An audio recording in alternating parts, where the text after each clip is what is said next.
What is going on YouTube? So today I kind of want to do a revised version of my how to list on eBay, kind of a better version. Last time I just kind of explained, like with my face to the camera only, how to list an item on eBay. So today I'm going to do a little bit of sports memorabilia.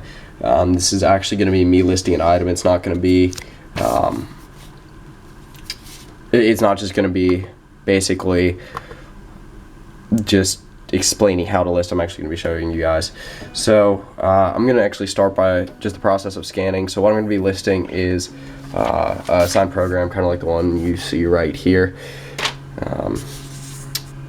Obviously, whatever scanner you use can be, I guess, can kind of be up to you. I use, I think it's an Epson Workforce 500, and then it just has the Epson scan software on my computer. So after that finishes up, I'm actually going to take you guys into the computer and then show you what happens. Obviously, you guys can see there, it scans the picture into my computer right there. So I'm just kind of show you guys what the program looks like. Instead of autographed on the front, I've got the autographs on the inside, and then the names of everyone that's autographed it right there. So I'm going to go ahead and take you guys into the computer and then explain the rest of the process from there. Alright, so here we are on the main eBay selling page.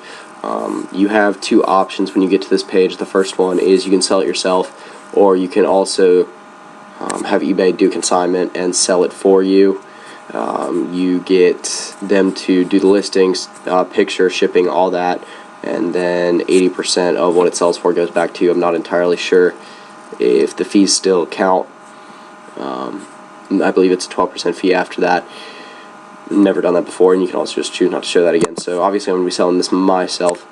So it's going to take you straight to basically the outline page of what you're selling. So what I'm selling is a signed program, and then it'll give you, it might give you a couple like templates to use if there's a similar item, but there's not a whole lot of signed programs listed on eBay, so it just brings up the category, and then you can create the listing from there. Choosing a category will do stuff like changing the default shipping price if you let eBay do the shipping for you, or if you do let eBay create the shipping price for you based on this buyer's location. And it also changes the item specs you're allowed to put on there. So obviously first thing you want to do is the title. So I just go with a pretty simplistic title for something like this. I'll probably take the 2 or 3 biggest names off the program and then go ahead and put them in the title. So it's signed by Andrew Miller, Michael Bowden, Michael McHenry, Ronald Bermudez, Matt Sheely, Matt Fox, and Tony Thomas. A lot of guys who aren't really big names anymore. Andrew Miller is still a semi-big name, I guess. Not entirely sure if Michael Bowden's still in the MLB, but he was for a little bit. And then Michael McHenry, we'll just go with that one. Signed baseball program. Like I said, pretty simplistic title. I'll add all the details when it comes to the description. Alright, sorted by date. I think I put it over in pictures. So you find where your item is, obviously in the file, and then go ahead and upload that. Now, I do not have any authentication through this specific program, just besides the ticket stub from the game that I went to, and then obviously the program itself is kind of a authentication. Not really, but it shows that I was there at least. This is so go ahead and put in the description. I do a pretty simplistic description. If I ever get into a store, then I put all my shipping policies and return policies are in the listing anyway, but you have to go into the separate part of the listing to find that. And then a lot of people will put in their combined shipping rules and all that, and again, that's in my separate shipping policy. So this specific program is a 2011 Durham Bulls program, and it's just from the regular season. The playoff and then the regular programs are different. So autographed program signed by, and then obviously go ahead and list out all the names. None of all these players were actually Pawtucket Red Sox. They were playing at the Durham Bulls at the time, but it is a Durham Bulls program.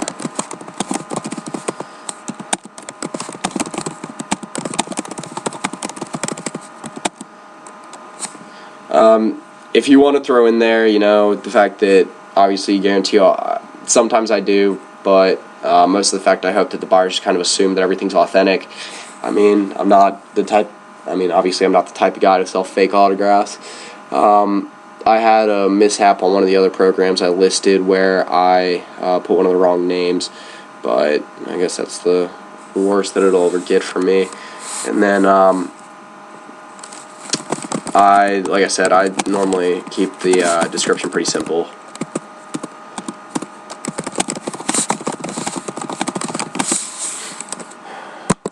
Now I'm going to do a fixed price for this one.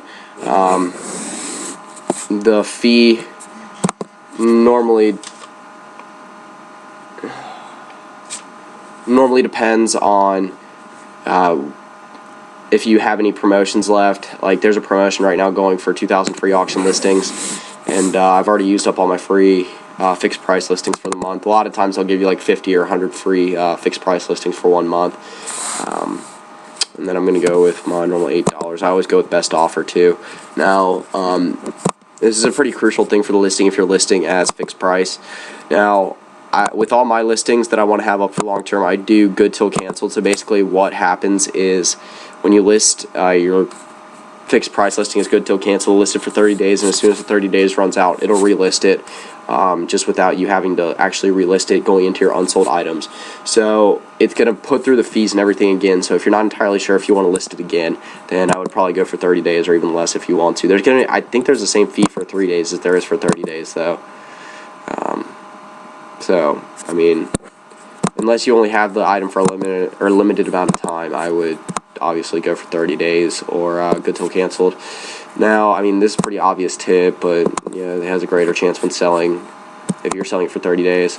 I just do standard shipping because I normally ship this in a priority mail envelope, and I could put that, but most of the time I just do standard shipping for something like this, and that cost me about somewhere in the ballpark of $6 to ship with the padded envelope, but then also got a little bit for the shipping. Now, you can do your own, obviously you can offer free shipping if you want to, and then if you want to offer additional shipping services, like if you want to do expedited shipping, you can do that. I normally do that around the holidays, but any other time of year, not really. I'm not a big enough store to have multiple shipping options. Now, obviously there's a lot of people that will ask me if I can ship quicker, and yes, I can do that, but even so, I have handling time the same business day. I like to get my items shipped out pretty quickly, 24 hours later at the slowest for most of the things I sell. That's one thing that I really want to make sure that the buyer gets their item quickly. Just if you do run into any problems, like something was damaged in the mail, or the buyer doesn't get the item, if you mix up an item, they didn't get what they thought they did, then obviously shipping a lot quicker is going to help them out a lot in the first place. So move on to the international shipping option. So you can send your package to the U.S. shipping center, and the rest will be taken care of for you. That's something I'm doing right now, just because I've had a little bit of trouble with international shipping recently. It's just been with the post office near me in general. It really just anything that's been shipped first class with stamps or just with international first class, then it really hasn't. It seems like it doesn't even make it out of the post office. It's only been out of this post office that's close to me, the only one of them, and everything else has been fine. And it's only been with those 3 modes. But like I said, that's a separate thing for me. So if I send it to, you can send it to the U.S. shipping center, and they'll take take care of the rest for you. Now, you can read a little bit more into that, but it's a pretty convenient option. I also, my return policy is I accept returns up to 14 days after the buyer buys it, and then they pay return shipping. Obviously, if it's a this is assuming the product is completely what they expected. They just decided that they didn't want it, or they might have been expecting something else from the product. I always try to make sure I send the item that's as described. Obviously, that's probably the biggest thing you can do besides shipping on time, and then giving the buyer a quick and convenient option to return it if they want to. It's really, you don't really lose out on anything. The buyer should be happy with the process anyway. If they pay return shipping, they actually lose out a little bit. But yeah, anyway, and then obviously once you're done, just hit the list it button and see if make sure I remembered everything here. Okay, and then most of the time I'll just run through after. If you want to list another item, you just go ahead and do that really quickly. Especially if I'm listing similar items, I'll go through, obviously make sure everything's good to go. Make sure the picture's good. And then description's good. Shipping and payments, all my stuff from my shipping policy is over there. And then also, if you want to do an item that's very similar, because I am selling multiple programs, then especially since there's not that many listed, I will go ahead and do sell now, because it pretty much keeps the same template. So when you do, I don't know if it'll keep I think it does keep the title, but it keeps all your shipping information. It keeps all your same specs for the returns, for the amount of time you want it to be on fixed price, all the specs, and I'm sure there's a few other things that I'm not thinking of right now. But like I said, I just wanted to give a little bit more in-depth version of how to list items on eBay, mainly sports memorabilia. I might come back and do something like selling like a baseball bat or a autographed football or something like that, just to kind of change it up a little bit. But because it's a little bit easier to list with the programs, so when you're listing something like a program where you can just slide it right into your scanner like you can like a baseball card, it makes it a little bit easier. But yeah, like I said, that's pretty much it. If you guys have any more questions about anything, how-to for selling sports memorabilia on eBay, that's the whole point of me doing this.